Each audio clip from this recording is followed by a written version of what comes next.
gu bëri nga gis ne ni ndeysaan Mame Sidi Diop yàlla na góor ñu bëri mel ni moom parce que moom dafa baax am yërmande mais góor ñi pour ñu signer la autorisation Binta Ba d'autorisation de sortir du pays aux enfants mais c'est galère. Ils sont trop dans la royauté au Sénégal. Je sais pas qu'est-ce qu'on a fait pour rater ce fléau-là. En tout cas, elle va nous en parler tantôt. Moom mi ngi wuyoo ci turu Ami Collé représenté fi association des jigéen émancipées, des femmes émancipées jigéen ñi kon nag ñoom da ngeen amal ndaje ca biir ndaje boobu lan ngeen di waxtaanee. Asma maa ngi lay remercier d'abord pour invitation kàddu bi na gën a jip nag. maa ngi lay remercier d'abord pour invitation bi ci plateau bi. Encore une fois di saluer ñu bokkal plateau bi effectivement dañuy amal ndaje le samedi 13 mai. À la veille de la fête des mères. Et encore une fois cette date n'a pas été choisie par hasard. Ça a été choisi parce que comme je l'ai dit tantôt jigéen mooy li nga xamante ne mënul ñàkk ci réew c'est le socle de la société. Mais léegi on tend plus à voir que divorcer ça cause beaucoup de désagréments, beaucoup de choses néfastes. Dans la mesure où, par exemple, comme ni nga ko waxee, autorisation de sortie du territoire mooy suñu première doléance bu ñu yóbbu suñu député yi parce que tey da ngay nekk ak sa jëkkër même sax avant divorce. Parce que loolu mën na nekk tey problème bi nga xamante ne mën na andi tendre vers le divorce. Parce que tey par exemple man wala Binta Ba je peux avoir un mari wala mën na am jëkkër tey nga am une promotion tu veux aller à l'extérieur. tey nga am un bébé de 3 à 6 mois voire bébé wala sax mu nekk doom boo xamante ne mën na ànd ak yow c'est-à-dire mën la sori mais tey boo newee da ngay voyager ak sa doom il y a des intérêts en jeu ku góor ki mën na la ne carrément non pourquoi tu veux y aller sama doom du dem wala yow lu tax ngay dem. Alors que tey yow mën nga am ascension professionnelle grâce à ce voyage tu es dans le cadre du mariage tu n'as pas encore divorcé et loolu noonu problème day commencer problème am vous cherchez une solution de gauche à droite amoo leen ko léegi loolu noonu bu ngeen demee ngeen divorcé ci loolu wala ngeen nekk ci ay situation de divorce wala ngeen tendre vers un divorce ku góor kooku noonu bañ na yow dëgëral nga aussi vous avez essayé de négocier ça n'a pas marché léegi tey nga ñëw bëgg a voyage il est temps d'y aller nga dem pour wut papier yii nii on te demande une autorisation de sortie du territoire pour ton enfant pour toi il y a pas de souci mais pour ton enfant on te demande une autorisation de sortie du territoire il va pas te le délivrer d'accord parce que qui veut pas que tu partes maanaam moom ku sa borom kër boo woon boo soxlaa autorisation pour génn réew mi ak sa njaboot moom du la ko jox da lay koj noonu lañ mel même dans le cadre du mariage après on divorce te divorce on sait le plus souvent day ula léegi tey ngeen divorcé vous êtes pas en bon terme. Le plus souvent lorsqu'on divorce li ci ëpp vous n'êtes pas en bon terme. jubóowuñu bu ñu jubóo nag dañuy des ci sëy bi nag ngeen nga ko. léegi tey bu ngeen nekkee avant le prononcé du divorce si on nga comme le dit le droit le divorce il est forcément judiciaire qu'importe la forme de célébration du mariage. Que ça soit un mariage constaté coutumier ou un mariage célébré devant l'officier d'état civil. mais de xam nga man sama cible. bul mel ni man. tubaab bi bu bëree. duñ ma dégg la ca ëpp il faut que ñu bamtu ko ci kàllaamay coach parce que jigéen ñi jàng muy man di yow loolu du ñu dal parce que dañuy jël suñu ay matukaay laata ñuy tas sax lañ lay signaloo benn papier doo sax xam lan la teg ko nii rek am autorisation du dëgg mais ñii nga xamante ni yàlla dafa mais dëgg la ñoom jàngul ñi ci ëpp léeg-léeg sax dañuy def takk jàkk te duñu dem récupérer seen certificat de mariage u jàkk alors que ce certificat boobu ngay am sa jàkka ja moom nga yóbbu mairie pour jël rendez-vous te léeg-léeg dafay expirer nga war ko renouveler waat donc yooyu yëpp bokk na ci fan yi nga xamante ni bëgg naa jigéen ñi ñuy seetaante seen xam-xam soriwul ci wàllum jàng mën ñoo dégg. D'accord Asma. Je te remercie d'abord pour question bi effectivement. xam nga jigéen ñi le plus souvent ñun lan moo ñu sonal xew mi jot na préparer nañ mariage bi sur 1 mois sur 1 an sur une semaine. léegi xew mi na jàll ñu sañ see snap toog ci diggalal bi. après su passé pare nañ ci. moom la Binta nam. non sérieusement Binta yàlla nga ko am. mais su passé pare nañ ci. on ne cherche même pas à savoir que au-delà de cette fête-là il y a une vie derrière. Et cette vie tu commences une vie de couple à deux. dëgg la te booy commencer vie boobu noonu mais demal ngeen constater mariage bi. am na si góor ñoo xamante ne moom góor ñi samay xarit lañ balaa ñuy jàpp que ne benn. féministe non bëgguma ko sax dégg.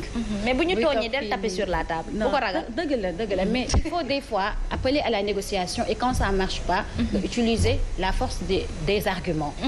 C'est que tey jii nii bu loolu amee da ngay marier tu vois quelqu'un qui se marie 1 an 2 ans 6 mois 10 ans après. mu war a divorcer am problème da leen naan j'ai même pas fait le mariage à l'état civil. xam nga tey fii nii Sénégal le plus souvent mariage coutumier mooy li ma doon wax su ma ko waxee ci kàllaamay Kocc Barma. mooy c'est-à-dire que soit tu as deux possibilités soit tu constates le mariage c'est-à-dire nga mariage jàkka wala nga dem wala mariage église. wala sous une forme coutumière. bu la neex au-delà de mariage jàkka wala mariage église tey boo marié loolu la pare. dañ la may nga constater mariage bi ci 6 premiers mois yi.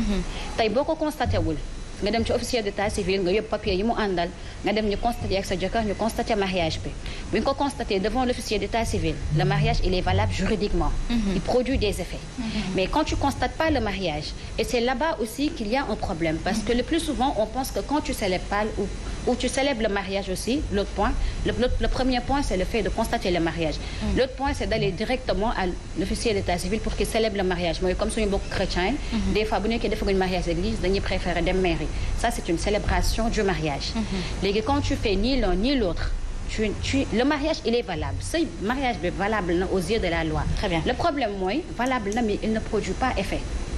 pour ëllëg par exemple boo leen demee ba tàqali ko di am da ngeen di am jafe-jafe ci seen biir déjà pour tas parce que yoon mooy tasale mooy tas ba bépp sëy boo gis rek moo xam coutumier ak religieux ak ca mairie ba moo koy tas alors ñan jigéen jamono ji ñuy waxtaanee fii ci Sénégal dégg naa jigéen ñu bëri dañuy joyetu li ni mel nee nañu ci suñu code pénal nag am na l'autorisation c'est-à-dire la femme si elle a la garde de l'enfant bu dee tas nañu xale yi moom moo leen yor di leen yar di leen toppatoo parce que góor ñi li ci ëpp dañuy fàtte njaboot yooyu jigéen ñi dese lépp am nga droit tout pouvoir sur l'enfant mais booy dem aéroport c'est là où le bas blesse booy génn ci frontières yi c'est là où le bas blesse. Alors tey bokk na ci seen ay doléances naka ban solution ngeen proposé pour jëlee fii li ni mel. Effectivement Asma. Tey jii nii pendant la vie du mariage. pendant le cours du mariage. Puissance paternelle comme ni ko code de la famille waxee en son article 277. C'est au mari la puissance paternelle est exercée conjointement par le père et la mère. Mais à titre principal par le père c'est-à-dire que bu ñu nekkee ci biir mariage bi jëkkër ak jabar bi ñooy exercer puissance paternelle bi ci seen doom yi. mais buy mariage bi tas mais principalement c'est-à-dire ki ñu jox puissance maritale bi di exercer en même temps puissance paternelle bi mooy ku góor ki. Mais foofu noonu il doit le faire dans l'intérêt de l'enfant. xam nga tey jii par exemple ñu lay bañal nga voyager ak sa enfant te mu nekk ne intérêt mu ngi ci biir. xam nga tey tu vas à l'encontre de cet article. Parce que article bi dafa nekk même quand le mari il prend une décision il le fait dans l'intérêt de l'enfant. Mais tey mag yow nekk nañ wala divorcé nañ. Non bu ñu divorcer c'est un autre sujet mais pendant le cours du mariage. mu leen ne voyage bi c'est dans l'intérêt de l'enfant un enfant de 3 mois 6 mois voire 1 an xam nga kooku mënu sori yaayam. waaw léegi tey yow ce que tu fais là il ne va pas dans l'intérêt de l'enfant. Normalement même ci biir code de la famille boobu noonu prévoir na ay dispositions bu nekkee décision sa jëkkër boobu noonu bañal la autorisation bi ça va pas dans l'intérêt de l'enfant tu as la possibilité d'aller devant le juge de paix.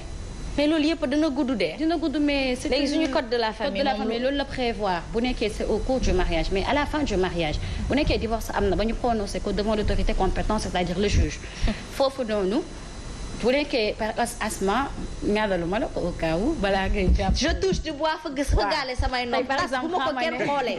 xam nga ñi nga xamante ne tas nañ donc ñi nga xamante ne tas nañ tey foofu noonu bu nekkee ñoom la ñu prononcé divorce bi c'est en leur faveur et au tort du mari. foofu noonu bu ne juge bi mën na ko accorder la garde de l'enfant. définitive et totale si accorder garde de l'enfant que ce soit définitive ou bon ou autre. foofu noonu normalement bu nekkee moom mooy exercer tout sur l'enfant. La puissance paternelle lui est dévolue mais foofu nag la problème bi nekkee c'est-à-dire Sénégal xam nga fii nii loi ñu ci bëri xamuñu ko. parce que dañu naan le plus souvent les lois